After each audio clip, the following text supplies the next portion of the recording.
हाँ भाई।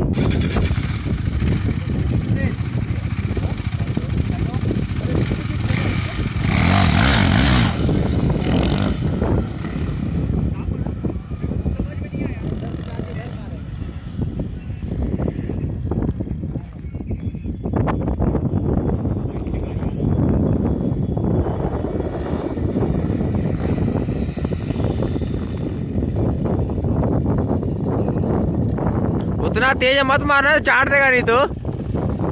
अब हेलमेट पहन ले।